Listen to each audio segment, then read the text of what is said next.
Hola, estamos empezando a transmitir en vivo desde la cuenta de la especialización en discapacidad y derechos de la UBA.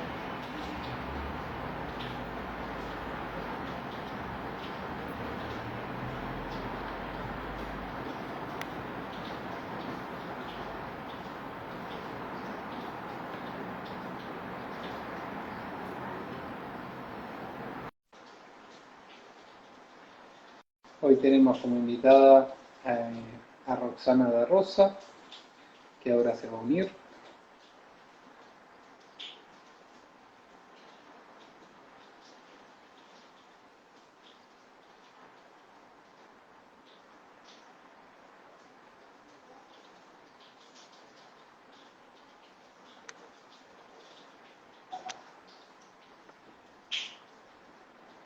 Ahí se va conectando.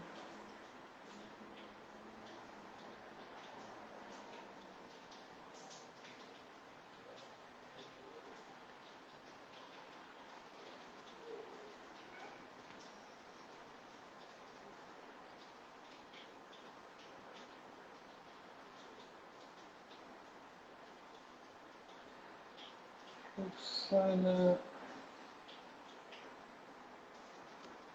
por alguna razón no nos está funcionando, pero si tienen un poquito de paciencia, ya no funcionará.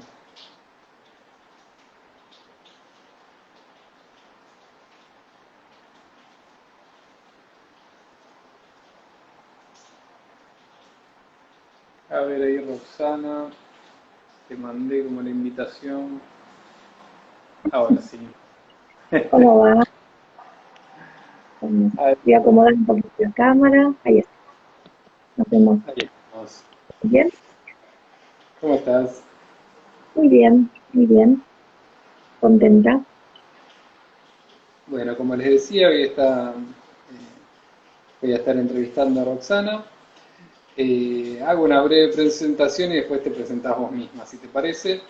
Ella es profesora de educación física, representante legal de una escuela de educación especial, que ahora nos comenta un poco más, y madre de una persona con discapacidad. Eh, Entre otras cosas. ¿Qué serás? ¿Vos cómo preferís presentarte? Qué difícil, como mamá. Difícil porque no dejo de ser mamá en ninguna de mis funciones, que tengo bastantes aspectos profesionales y bueno, laborales, pero no dejo de ser mamá en ningún momento. Así que eh, creo que definirme como mamá en funciones sería como algo así. Claro. ¿Y por qué es esta particularidad de mamá en funciones? ¿Qué vinculación tiene eh, eso con tu trabajo? Eh, Creo que porque el ser mamá de una persona con discapacidad, en este caso Joaquín, tengo dos hijos, el ser mamá hizo que mi camino y formación profesional sea el que es hoy y me esté desempeñando en los lugares donde estoy ahora. Digamos que creo que si no hubiera tenido hijos, estaría en algo parecido, pero no sería mi presente lo que es hoy. Así que creo que es eso. Y en ningún momento puedo dejar de pensar como mamá en esos espacios, más allá de la responsabilidad o lo que conlleva una función distinta en diferentes lugares, siempre está ese costado, el condimento de ser mamá a la hora de pensar en el otro.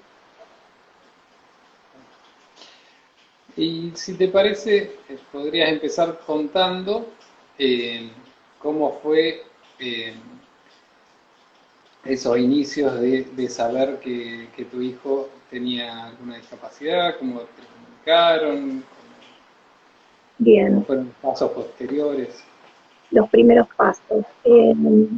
Bueno, yo ya estaba estudiando el profesorado de educación física, así que Joaquín llegó en un momento donde yo había abandonado por cuestiones familiares y laborales en un momento y cuando retomo ya con Joaquín, porque el embarazo, mi embarazo duró entre que me enteré que estaba embarazada y nació Joaquín, pasaron nada más que entre 3 y 4 meses, porque nació de 25 semanas con muy bajo peso y estuvo internado hasta que cumplió bueno, el periodo que tenía que estar en incubadora, que más o menos se cumplieron los 9 meses. Así que, no, perdón, se cumplió el peso, en realidad el peso que tenía que tener para salir, pero fueron más o menos 3 meses.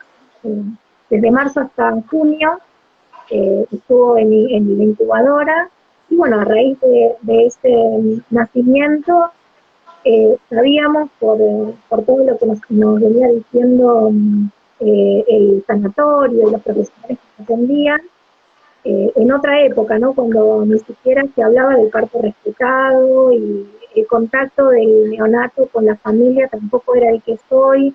Entonces, era, o sea, hoy se contemplan otras cosas que en ese momento no, así que bueno, el diagnóstico llegó tarde. A pesar de eso, con la primera dificultad que nos encontramos, o me encontré yo como mamá, fue el desconocimiento, primero de los derechos de mi hijo y de nosotros como familia, porque desde mucho antes de que naciera Joaquín, hay una ley de detección temprana de la hipoxia, donde tienen que hacerle los estudios dentro de los 3 meses de vida. Él salió con más de 3 meses de vida del sanatorio y en ningún momento le hicieron los estudios, y tampoco nos informaron a nosotros, mira que al ser de bajo peso y tener todos los signos de riesgo y un montón de otras dificultades, siendo un bebé prematuro extremo, no nos dijeron que teníamos que hacerle esos estudios, así que nos enteramos a los 2 años y medio, cuando él presentó algunos signos de falta de maduración en el lenguaje o alguna desfasaje en el lenguaje. Así que bueno, ahí nos enteramos y bueno, fue bastante difícil, porque él estaba súper estimulado. Yo, al ser profesora de educación física, la parte motriz, él iba a todos los lugares donde iba yo a trabajar y había espacio para que él esté compartiendo alguna actividad, iba conmigo. Yo era profesora de educación en ese momento, y él iba a la pileta conmigo, iba a las colonias, entonces hacía cualquier actividad con cualquier otro chico. Entonces nos costó muchísimo aceptar y darnos cuenta que sí, que en realidad había una hipoacusia. Lo hicimos 4 veces el potencial evocado, porque no podíamos creer que, desempeñándose así y con la actitud que tenía con los demás, sea hipoacústico. Realmente no lo creíamos, pero bueno, era así.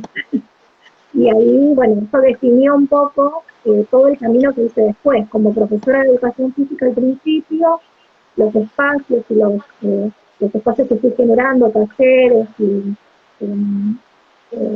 no sé, en cada lugar a donde iba, estaba siempre esa mirada de decir, bueno, mi hijo puede compartir, tiene derecho a compartir el espacio con cualquier otro chico, y eso me animó a llevar ese mensaje mucho antes de la normativa de cada espacio donde yo participaba. Claro, ¿en qué año, cuántos años tiene Joaquín actualmente? Uy, ahora tiene 19. Claro, Y hace eso 20 años. claro, Ok. nació en el 2002, así que nació en marzo del 2002, y bueno, ahora tiene 19 y nada, su camino, eh, claro, durante los 19 años marcó su camino, marcó mi camino, así que es un poco eso. Claro. Y a ver, sigamos avanzando un poco en esta historia. ¿Cómo a los 2 años y medio tienen el diagnóstico? Y después, ¿cómo sigue el tema de la escolaridad? Bueno, él justo había empezado, lo habíamos anotado en un jardín que quedaba cerquita de casa, como cualquier otra familia. Esto me hace acordar algo que por ahí en los espacios donde estoy a veces lo comento, que se pone en discusión el derecho de cualquier familia, de cualquier mamá, a elegir la escuela de su hijo cuando aparece la discapacidad. Uno busca la escuela de su hijo a media cuadra, una cuadra, a donde fueron sus hermanos, a donde van sus hermanos.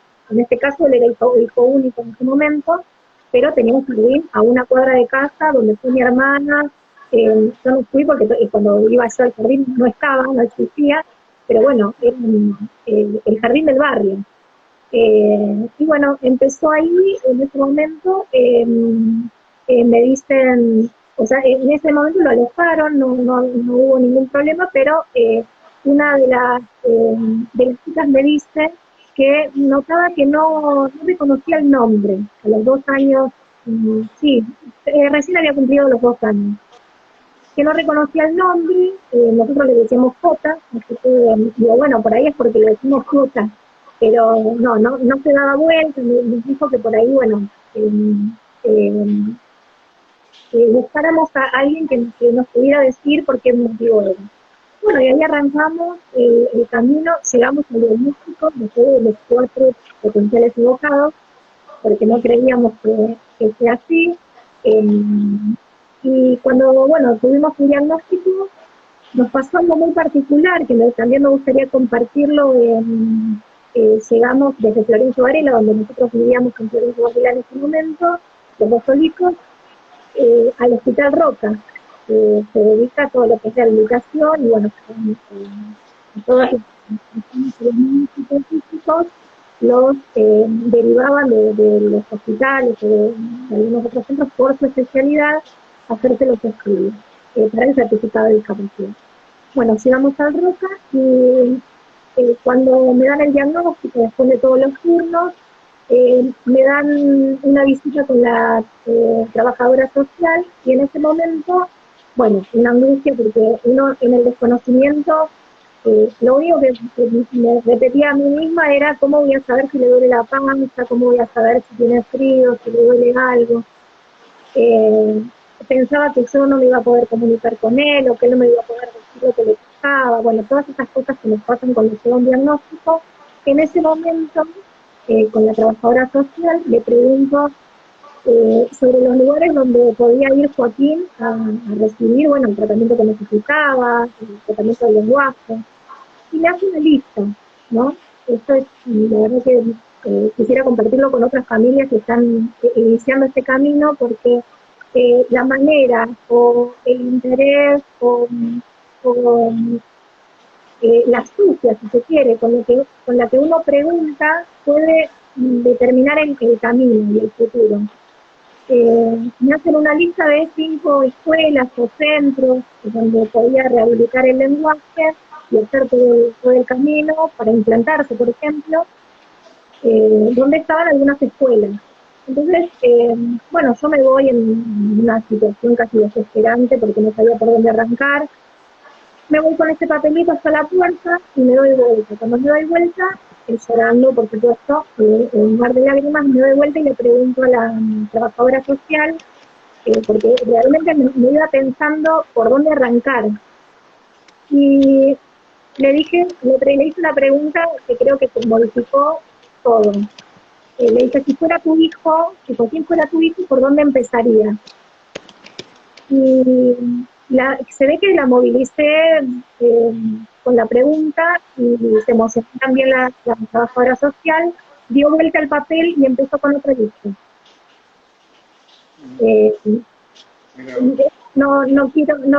La verdad que no califico ni nada a la profesional, porque digo, debe atender a tantas personas. Por ahí su lista estaba marcada por la distancia, por el lugar a donde nosotros vivíamos, porque en ese momento también nos habíamos quedado sin obra social, justo en ese momento, por una situación familiar, bueno, nos habíamos quedado sin obra social. Entonces por ahí pensó que con esa lista yo iba a tener los primeros pasos cerca de mi casa, o bueno, en otros espacios. Y me explicó también eso, la distancia, que bueno, y de esa lista también le hice una pregunta y digo, bueno, ¿cuál sería el primer lugar a donde irías a visitar, bueno, ahí empezó con otra lista y ahí arrancamos. Y creo que eso modificó, porque llegué a mi casa y pensando en qué hubiera pasado si yo no me hubiera vuelto y hubiera salido por esa puerta. Entonces, bueno, eso, yo siempre fui bastante inquieta y curiosa, así que creo que eso me ayudó en este camino también, que es muy difícil, pero también trae mucha satisfacción. Eh, Así que bueno, un poco eso empezó en 2002, en realidad en 2002, bueno, nace Joaquín, eso fue en el 2004, visito varios lugares y empieza el oral modelo. El oral modelo, él empieza casi con 3 años y no tenía nada de lenguaje. Era candidato a implante por sus características y casi a los 4 años, cuando le cambian el audífono, tenía unos audífonos antes de una marca y después cambiamos porque no veían mucha modificación en el lenguaje. Y empezó a decir sus primeras palabras con una voz muy suave, muy natural. Entonces me dijeron que esperara un poco por el tema del implante y bueno, cuando empezó a adquirir el lenguaje y se notaba que con esos audífonos escuchaba todos los sonidos del lenguaje, dejó de ser candidato a implante en ese momento. Y ahí, bueno, estaba revisado, está muy bien. Mira vos. Eso lo he escuchado también, el tema de el tipo de audífono, la marca de audífonos hace mucha diferencia a veces, ¿no? Sí, sí, totalmente. Él en este caso no se implantó. También hay diferencia entre los mejores audífonos y el implante. Claro. Y, y te costó mucho, por ejemplo, la cobertura de la obra social o del Estado, lo que tuvieras en ese momento, para el audífono que querías que fuera mejor o que te Sí, recomendaban. en ese momento, bueno, obviamente también me gustaría compartir algo de los primeros audífonos que para las familias, ¿no? Porque también lo cambió todo.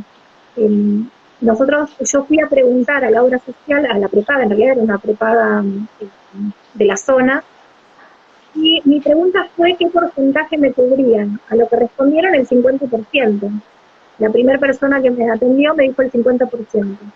Y nosotros en esa situación, que era la verdad bastante difícil, estaba sola con Joaquín, había tenido que dejar de trabajar para ocuparme del diagnóstico de Joaquín y de todos los trámites y, bueno, todo lo que significa los primeros pasos, que llevan muchísimo tiempo.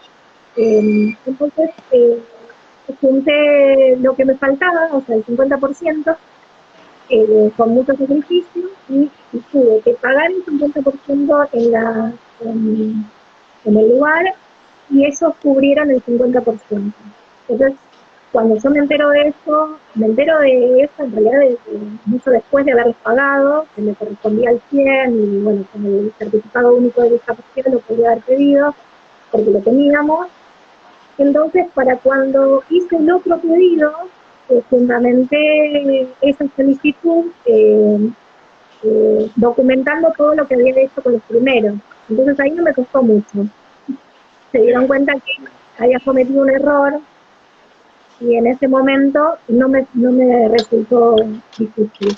Pero entonces el siguiente sí, porque no quisieron, por ejemplo, cubrir el FM, que es otro dispositivo que tiene, por ejemplo, la docente un micrófono, se usa mucho para las terapias de lenguaje, o los docentes en el aula. Tienen un FM que se conecta directamente al audífono con la gotita, con un dispositivo chiquitito, y el alumno, o sea, el psicoacústico, recibe el sonido del micrófono como si estuviera con auriculares, o sea, sin sonido ambiente. Bueno, todo eso facilita la rehabilitación auditiva y la terapia del lenguaje.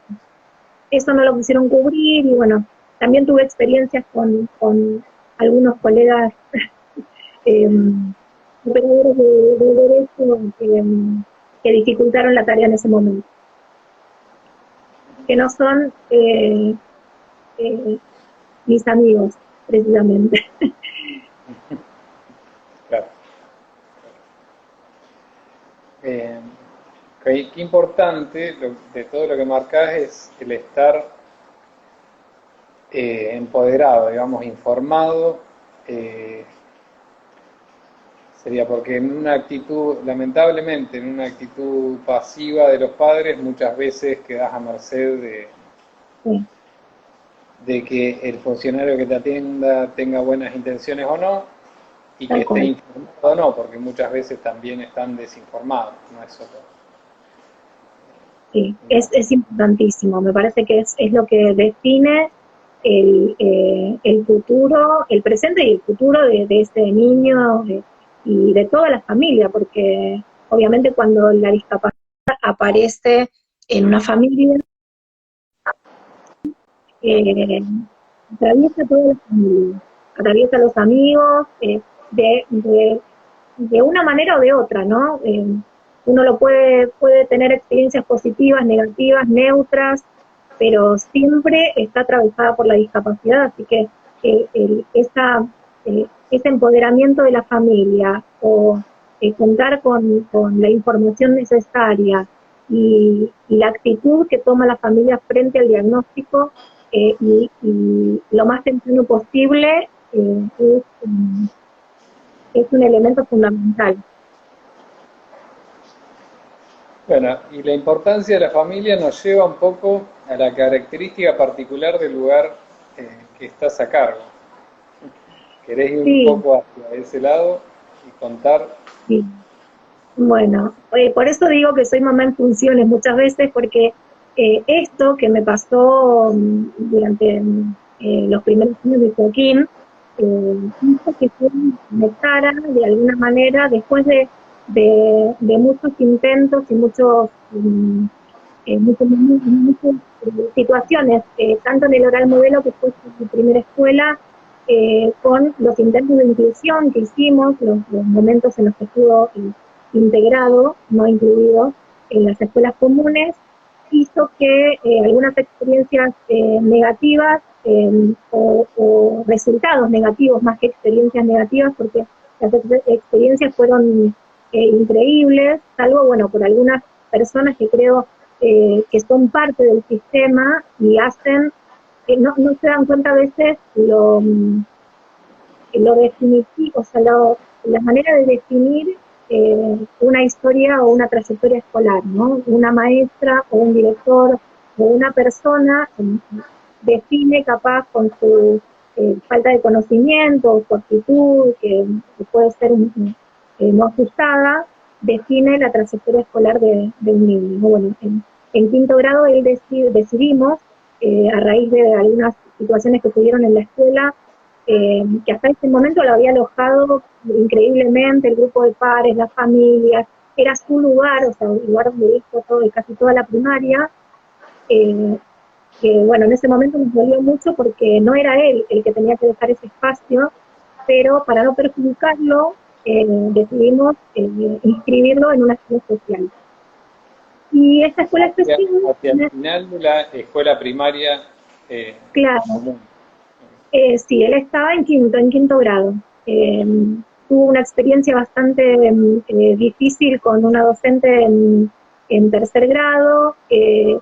En cuarto, la docente que habían elegido precisamente porque tuvo esa experiencia con esa docente en tercero, que nos llevó también por caminos impensados. Eh, en cuarto, la docente que tenía a principio de año tiene un accidente, entonces él estuvo sin clase hasta mayo. Fue muy difícil su cuarto grado, como en tercero prácticamente, eh, para no hacerlo tan largo y contar cosas feas, pero eh, para dar un ejemplo de lo que fue su tercer grado, la docente creía que no le tenía que dar el manual porque él no iba a aprender con el manual. Entonces, el manual que daba en ese momento era una escuela pública, así que llegaban los libros y los cuentos del gobierno de la ciudad. eh, Decidió no dárselo y yo me enteré 2 meses después que él no tenía manual, cuando todo el mundo iba por la página 42, yo no sabía de qué tarea estaban hablando. Así que bueno, un poco ese fue su tercer grado con una docente, no con la escuela, ni con los compañeros, ni con las familias, que también podría haber experiencias distintas. En cuarto tiene un accidente la maestra, entonces en ese momento se atrasó muchísimo en cuanto a los contenidos, él la estaba pasando mal porque estaba muy desfasado, hasta ese momento no había aparecido nada, digamos, primero, segundo, él no necesitó una persona que lo acompañara durante su trayectoria, iba a la par de los chicos, se generó tal desfasaje que cuando pasa quinto hizo un muy buen cuarto, excelente también con la chica que después del accidente retomó, muy buen cuarto, una excelente experiencia también, pero la estaba pasando mal porque ya en el quinto grado se complejiza todo, él tiene desfasaje con el lenguaje, y nosotros estábamos muy cansados con las batallas que se presentaban en quinto. Así que justo en el año que salió la resolución de la PND, que no existía hasta ese momento, decidimos cambiar, en 2013. Y ahí arranca mi experiencia de mamá en funciones. Hasta ese momento no estaba permitida No. la figura del docente integrador en la escuela estatal, sería. Sí, pero solamente de escuelas estatales. Y durante su experiencia, esta mala experiencia que tuvo con esta docente, en tercer grado, solicitamos, y por eso digo, nos llevó por un montón de caminos que hasta ese momento eran desconocidos porque no los necesitábamos, sabíamos que existía, pero no sabíamos cómo hacerlo, y le designan una maestra integradora, más allá de que él tenía por su obra social absolutamente todos los apoyos, todas las terapias, todos los profesionales súper comprometidos, tenía un equipo increíble, externos, no dejaban ingresar porque era del equipo de salud. Como eran del equipo de salud y era una escuela estatal, no le permitían el ingreso como maestra integradora.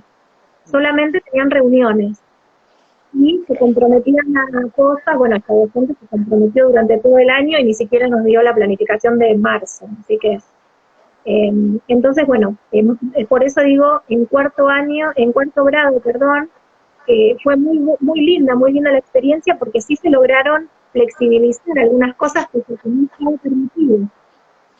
A raíz de la experiencia de tercero, se incorporó un gabinete en la escuela, digamos, moví algunas cosas.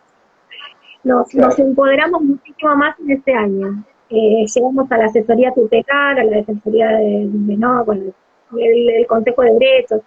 Ahí me empecé a involucrar un poco más con todos las herramientas y los organismos donde no me quedó puerta sin golpear y logramos un montón de cosas, pero Joaquín empezó a pasar mal por el desgaste, no estaba haciendo él empezó a crecer, digamos, tenía otras necesidades y decidimos relajarnos un poco con los contenidos que no podíamos seguir y empezó su experiencia en la escuela especial, que bueno, ahí yo llego a la escuela especial como mamá.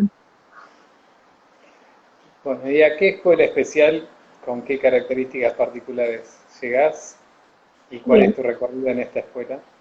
Bien, yo desconocía totalmente, yo fui buscando una escuela, como todos los padres que llegan a esta escuela, llegué como mamá buscando una escuela. Bueno, Joaquín empieza como alumno, al año siguiente me entero por algunas necesidades que tenía la escuela, de que era una cooperativa, era una forma jurídica, es una cooperativa, y hay otra característica muy importante, que no es una cooperativa de trabajo, sino que es una cooperativa de padres. O sea, se creó en 1962 con un grupo de padres que decidieron crear esta escuela para tener un lugar donde mandar a educar a sus hijos, porque en ese momento ni siquiera existía la ley 24901, que es la de prestaciones básicas, o sea que la cuota de la escuela la pagaban los padres. Sin ayuda de ningún organismo.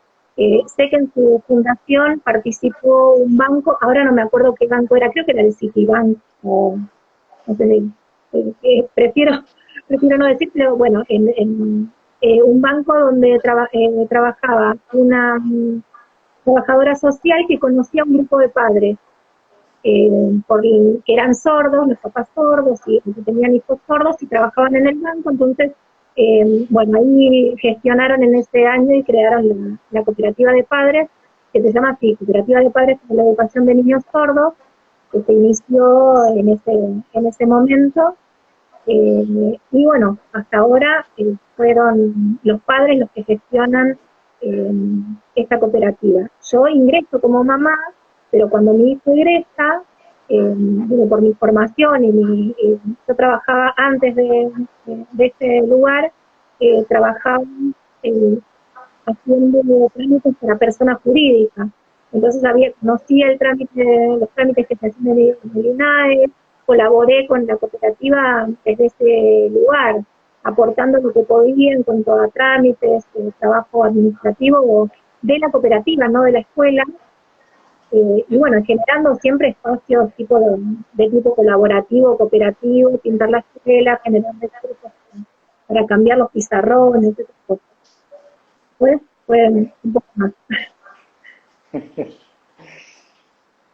¿Y entonces, después de que se egresa Joaquín, eh, inmediatamente pasás a estar en función de representante legal era tu función?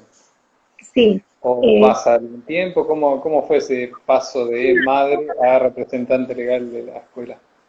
bien, fue una transición bastante corta porque al ser una cooperativa siempre, digamos, la horizontalidad que reina en este tipo de instituciones hace que, bueno, participen todos los padres de los alumnos. Entonces, hay una renovación constante de población y cuando se egresa mi hijo, había, bueno, un cambio generacional en cuanto a las autoridades y los padres que pertenecían a la cooperativa. eh, Había también como una necesidad de adecuar el proyecto, no el proyecto, sino el estatuto de la cooperativa. Entonces, yo estaba participando en ese sentido. Hay un cambio generacional importante, con un grupo de familias que estaban hacía muchísimo tiempo en frente de la cooperativa, que ya no tenían sus hijos dentro de la cooperativa, se van y esa renovación hace que empiecen a movilizarse otras cosas en cuanto al proyecto de la escuela. Y ahí, bueno, con esa turbulencia, digamos, con toda transformación viene, digamos, un movimiento. Me convocan a mí para ser en realidad gerente de la cooperativa, precisamente porque yo estaba ayudando con el tema de las cuestiones administrativas, trámites en el INAE, actas, procesos formales dentro de la cooperativa, eh, y esos fueron los primeros meses. Y también a raíz de algunas situaciones que se dieron dentro de la cooperativa por las autoridades, el presidente, que era el representante legal, propone que además de ser gerente, yo pueda compartir con él la representación legal, porque bueno, tuve un problema de salud. Él estuvo 6 años, se llama Paulo Zerowiski, que bueno, me acompañó en la gestión desde ese momento, hasta que su hijo egresó y dejó de ser presidente. Se renovaron las autoridades varias veces, y él de hecho ahora continúa también colaborando con nosotros como es abogado, nos ayuda también muchísimo.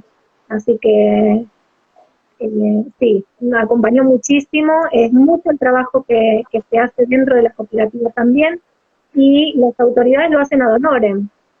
Así que es realmente admirable que el trabajo de la comisión actual y de las comisiones que pasaron, porque dedican su tiempo, su energía.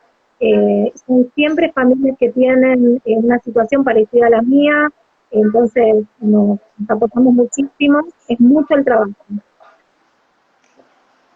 Claro. Bueno, ¿y cómo es este trabajo que haces en la escuela?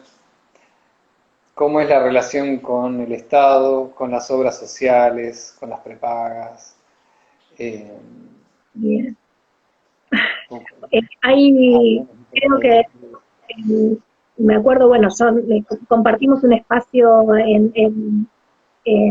en el CPO y más de una vez he comentado cuando hablan de todos los actores que se encuentran alrededor de un niño con discapacidad o un niño en proceso de integración o de inclusión, todos los actores que aparecen. O sea, un niño chiquitito de 5 años puede tener 25 o 30 personas alrededor, que cada uno tiene una función distinta.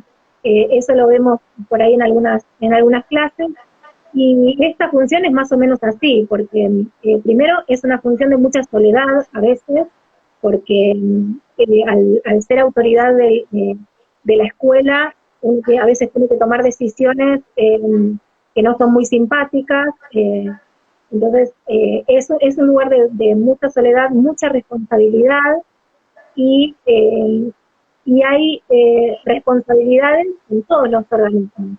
Tenemos relación con las obras sociales por ser una escuela especial y estar dentro de las prestaciones que prevé la ley 24.901, que están en el nomenclador también tipificadas con sus valores, o sea que hay que respetar toda la normativa de discapacidad. Tenemos relación con el Registro Nacional de Prestadores, tenemos que estar registrados para poder brindar servicios a las personas con discapacidad. Por suerte, esta escuela también tiene una característica especial, que podemos tener alumnos regulares, o sea, como cualquier escuela privada, en este caso vienen chicos con discapacidad, pero también podemos, ante las obras sociales, tener el módulo de apoyo a la integración escolar, que se llama así.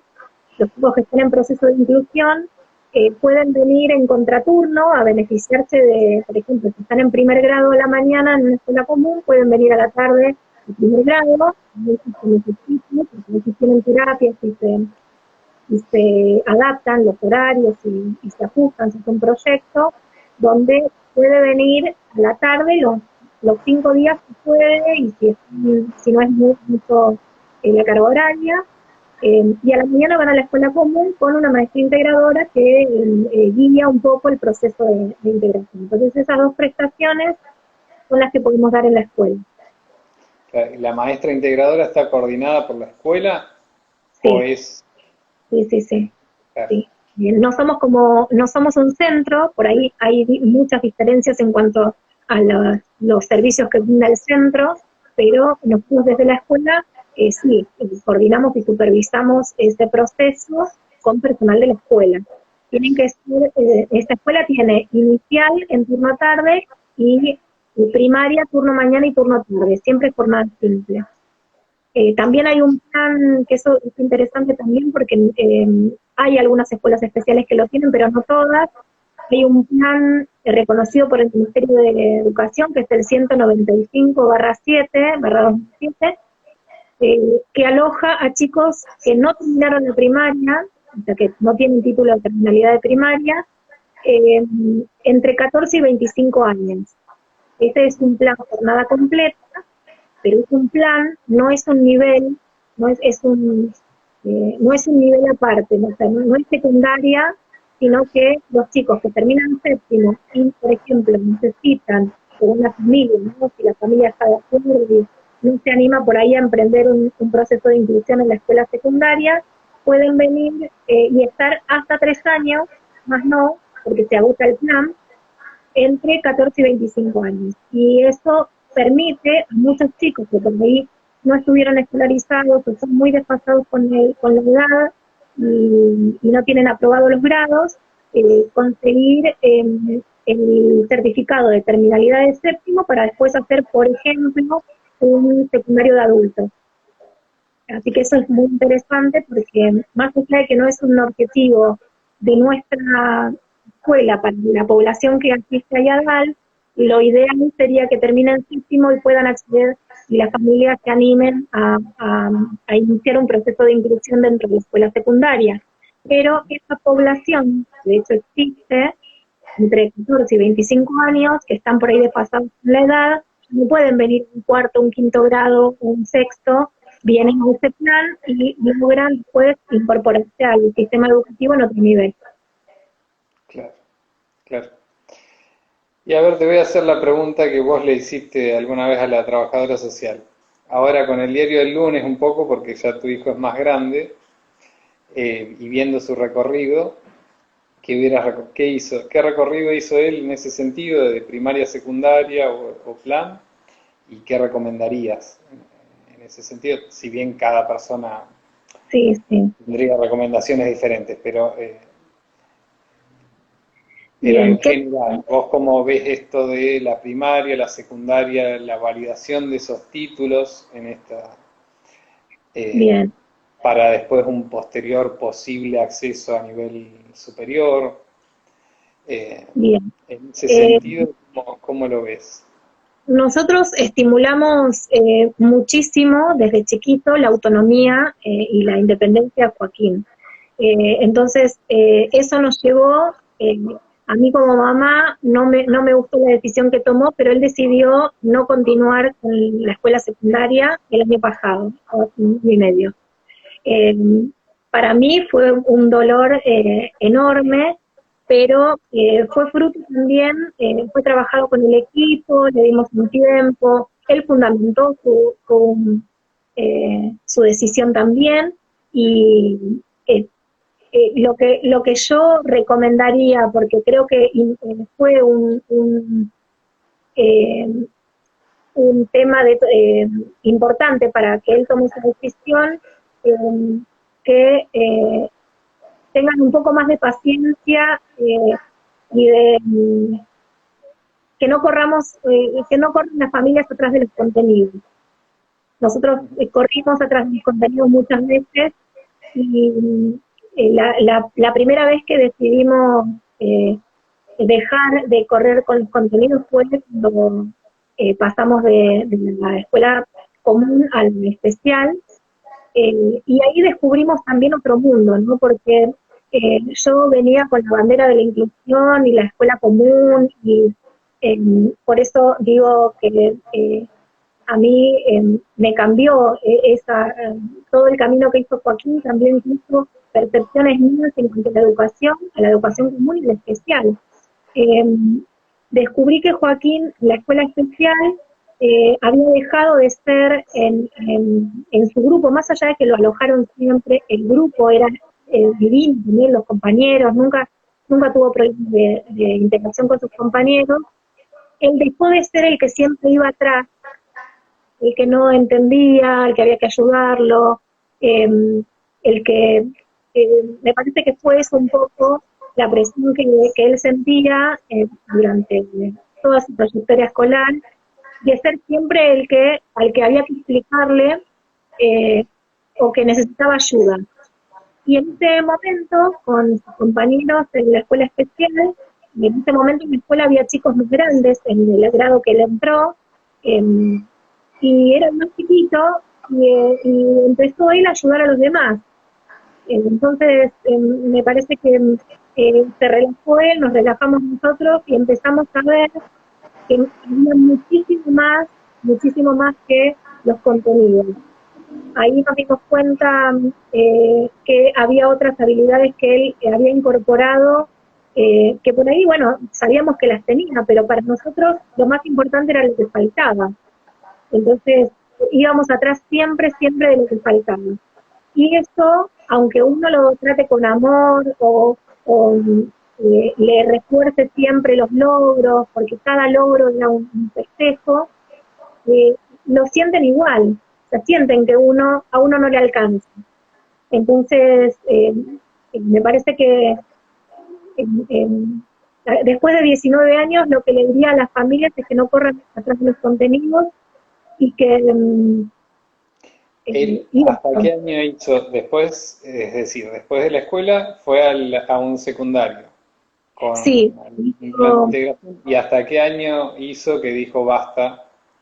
y Al menos ahora está en esa decisión, por lo que me estás diciendo. cuando Hasta, pasó tercero, a dijo, tercero. se mandó un día y dijo, no voy más. Le dimos un año, porque en realidad, bueno, él se levantó un día, o sea, en realidad no se levantó, dijo, no voy a ningún lado, no voy más. Entonces empezamos a trabajar lo actitudinal, digamos, ¿no? Esto de, bueno, hasta que tengas 18, cuando tengas 18 te casás, viajás, pero a la escuela vas a tener que ir, lo empezamos a marcar, incluso le bajamos las leyes, y qué sé yo, le digo, mirá, la obligación es de mamá mandarte a la escuela, vos a la escuela tenés que ir. Llegamos a un acuerdo, por eso digo, estimulamos muchísimo la autonomía. Si él decidía no ir a la escuela, este año nosotros lo íbamos a escuchar, pero el año siguiente tenía que retomar. Ese era el acuerdo. Empezó a hacer otras cosas, también descubrimos un montón de intereses que no aparecían en Joaquín porque no quería saber nada. Vos le decías, tenés que aprender a preparar un desayuno y él no quería aprender nada. Le decía, no quiero, pero solamente porque no quería hacer nada con la escuela. Y bueno, descubrimos, y él mismo se descubrió libre, descubrió intereses que no tenía, ahora está estudiando un rato que está haciendo herrería, está súper estimulado, viene contento, aprende un montón de cosas que antes no le surgía el interés. Está investigando en energías renovables, eh, en todo lo que es reciclaje, estructura de, no sé, huertas hidropónicas, los molinos en energía eólica, y me cuenta, y viene, y me busca cosas. Así que va por ese lado. Y les diría que no corran atrás de los contenidos, que los contenidos nos alcanzan igual. Qué bueno.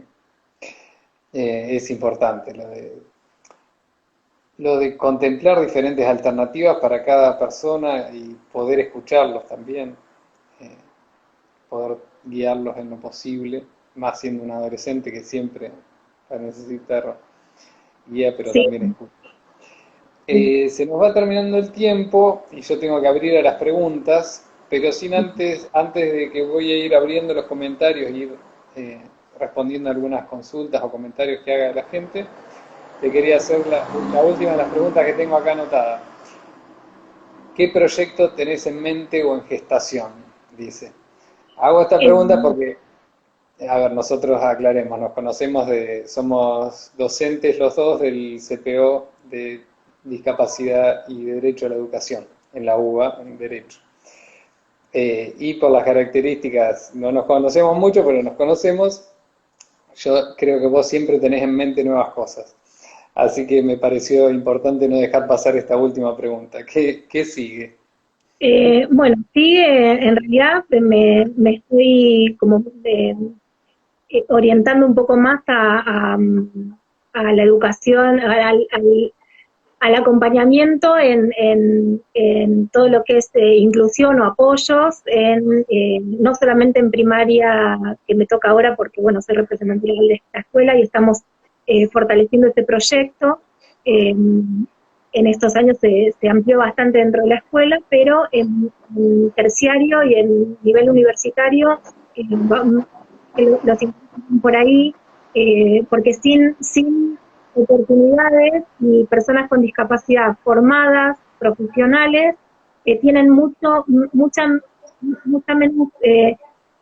menos espacio de cubrir incluso el 4% de la ley, ¿no? Porque a veces las empresas o los organismos buscan personas para cubrir cargos y no se encuentra personal calificado en igualdad de condiciones. Entonces me parece que la accesibilidad a nivel universitario y terciario es importante. Y bueno, acá en este estudio que compartimos, gracias a Juan también, que también está pensando proyectos nuevos, estamos participando con un grupo de colegas en ese proyecto que se está iniciando, de acompañar trayectorias dentro de la universidad de personas hipoacústicas, buscando, debatiendo sobre los apoyos, generando, bueno, este espacio dentro del programa Universidad de Discapacidad.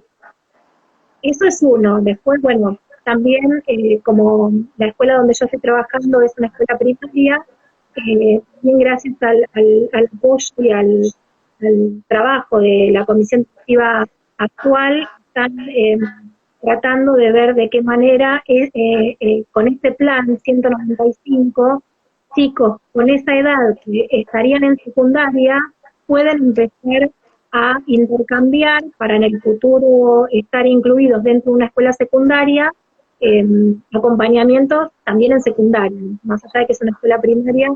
Eso, bueno, el presidente actual, que se llama Sergio Ratti, Emma, Luciana, Florencia, bueno, Marcelo, Silvia, los adoro porque son el motor de muchos de los proyectos que están en marcha sin el apoyo de ellos como papás, no se podría tampoco.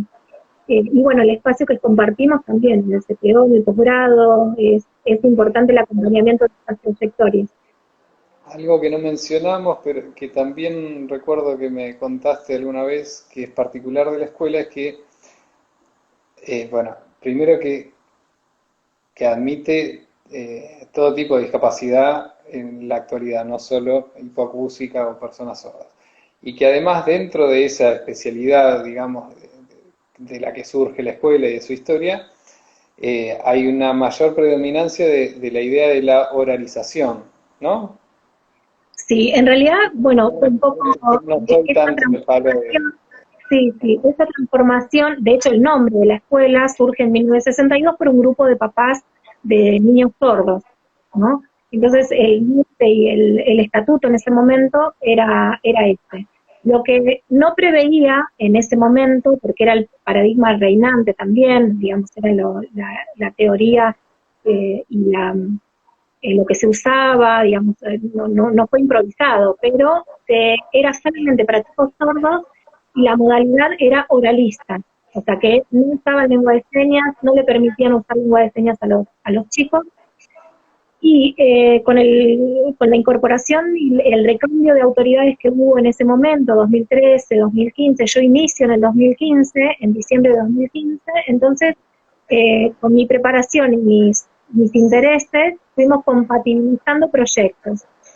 Pensamos en ese momento que las ideas que teníamos iban a llevar muchísimos años en implementarlas, pero en 2016 surge, a raíz del caso Alan y la resolución 311 del Consejo Federal de Educación, y la prohibición de derivar por cuestiones de discapacidad. Entonces, también, gracias a la convención que tuvo jerarquía constitucional en 2014, un poco nos dio a esa idea y ese proyecto a muy largo plazo que teníamos de incorporar lengua de señas para la comunidad de nuestra escuela, sin desconocer y sin abandonar el lenguaje oral o la adquisición del lenguaje oral, sino como una manera de contemplar el derecho a la comunicación, ya sea con lengua de señas para las personas sordas. Había ya chicos oyentes dentro de la escuela, entonces los chicos oyentes, si tienen trastornos del lenguaje o cualquier otro diagnóstico, aprenden lengua de señas para compartir con sus amigos en un ámbito natural. Otra idea incorporada desde 2015 fue el tomar personal con esto del 4% y del acompañamiento en nivel terciario y universitario, siempre fue, digamos, un interés.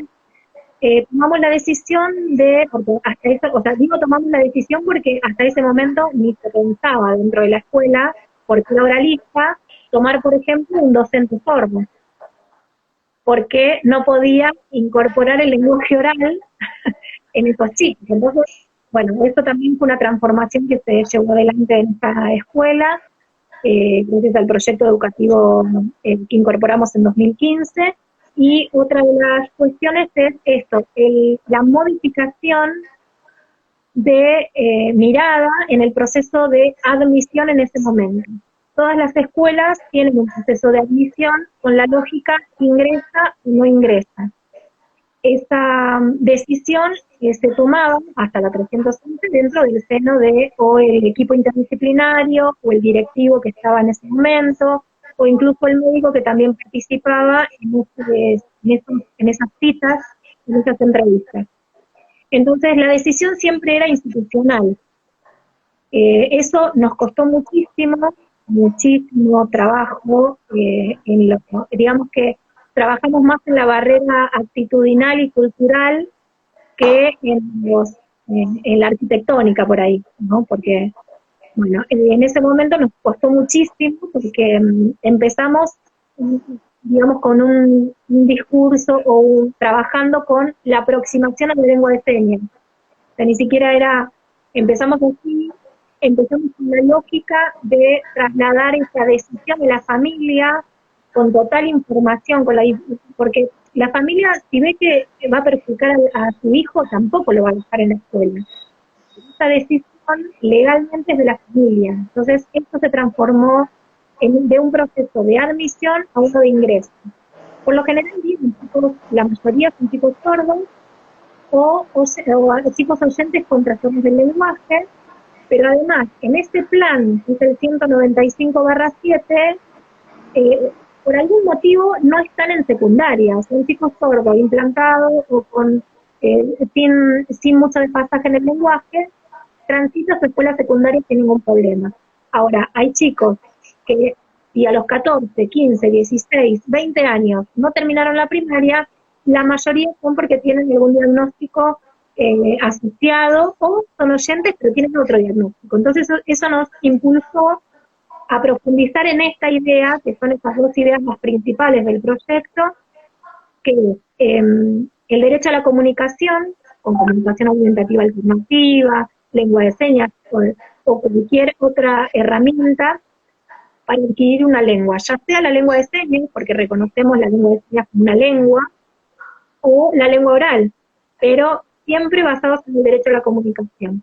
Y el otro pilar del proyecto es la inclusión, o sea, y la decisión de la familia a elegir la escuela. Entonces, con información, con una descripción de los apoyos que tenemos, de los que no tenemos, de los que podemos conseguir o ampliar, la familia decide si ingresa o no ingresa. Eso es un resumen. No sé si fue muy resumido, pero... Roxana, se nos va a ir terminando el tiempo. 2 minutos nos quedan, yo me quedaría hablando otra hora con vos. Pero, porque nos quedan un montón de temas en el tintero. Hay, en su mayoría, felicitaciones, pero hay alguien que pregunta, como docentes, ¿dónde podemos buscar información para actualizarnos y formarnos? Pregunta. Y, mira, hay un montón de... Yo les recomendaría, ya que tenemos 2 minutos, que busquen a Silvana Corso, el Diseño Universal del Aprendizaje. Pueden encontrar no solo a Silvana Corso, pero bueno, Coral Elizondo, no quiero por ahí nombrar personas, pero sí, estilos de aprendizaje.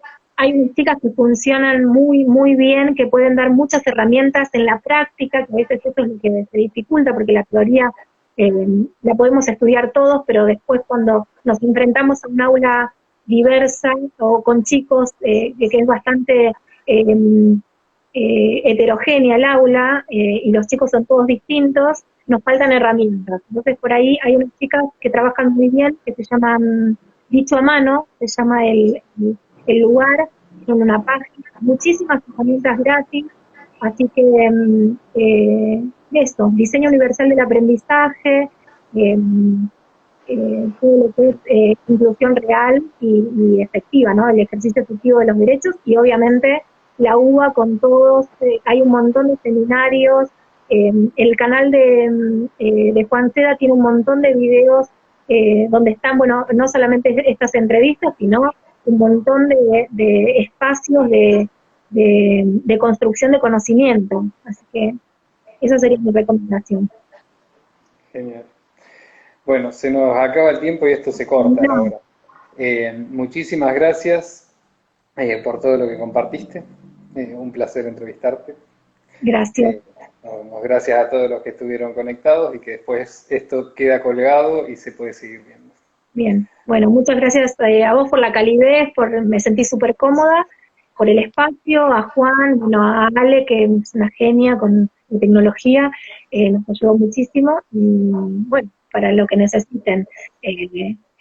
No sé si puedo decir el nombre de la escuela, porque realmente hay muchas familias buscando escuela, por ahí cerrar con eso, es el Instituto Argentino de la Audición y el Lenguaje, y estamos en la calle Avenida Luis María Campos, 1582.